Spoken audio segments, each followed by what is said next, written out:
Alors, comment fait-on pour créer des environnements de travail où la sécurité, ce n'est pas juste une règle à suivre, mais un véritable réflexe? Eh bien, c'est toute la promesse de la sécurité comportementale. C'est une approche qui vise à transformer nos actions pour que chaque personne puisse rentrer chez elle saine et sauve. Voyons un peu comment ça fonctionne.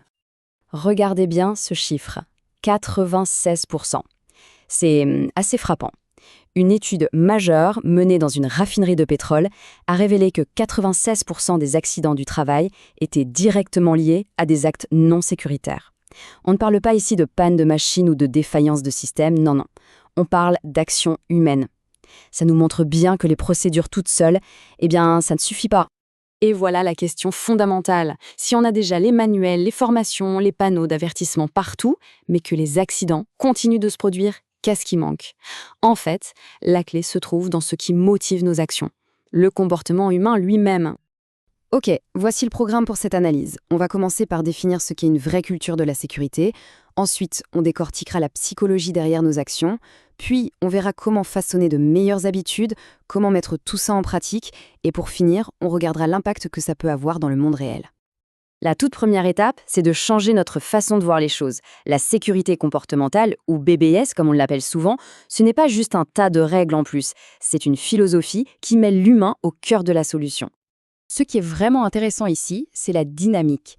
L'approche est dite ascendante, c'est-à-dire qu'elle part des employés, de ceux qui sont sur le terrain.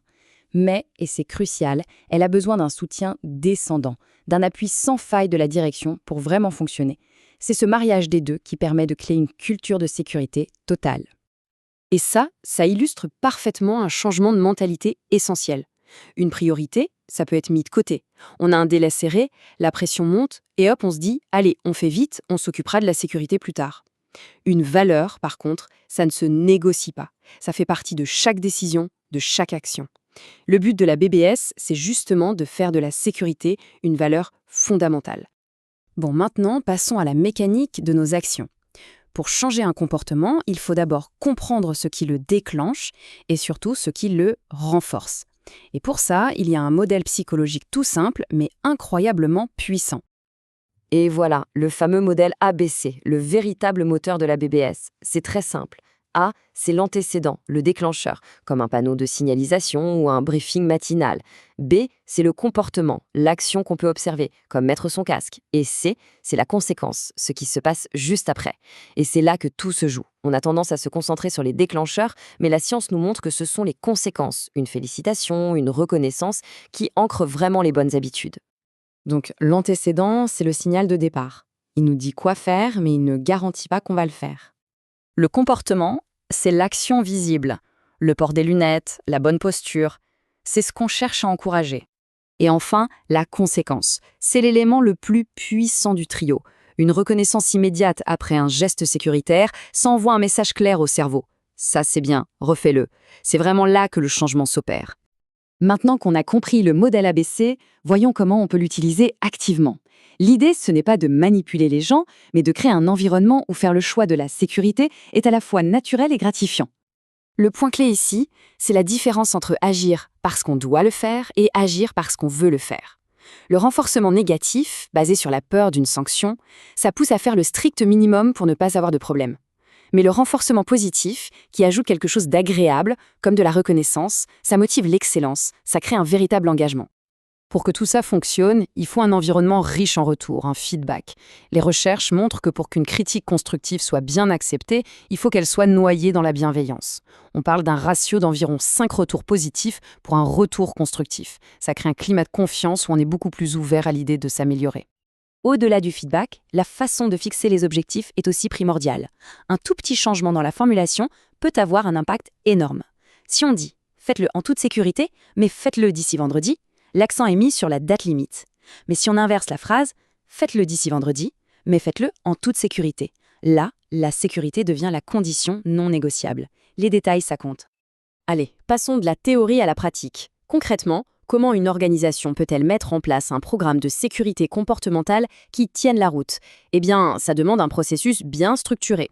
Ce processus en 6 étapes est un excellent guide. Ça commence par la collaboration, ça utilise des données réelles pour savoir où sont les risques, ça crée un outil simple pour les observations, ça implique tout le monde via des observations entre collègues, et bien sûr, ça boucle la boucle avec du feedback et des objectifs basés sur les données.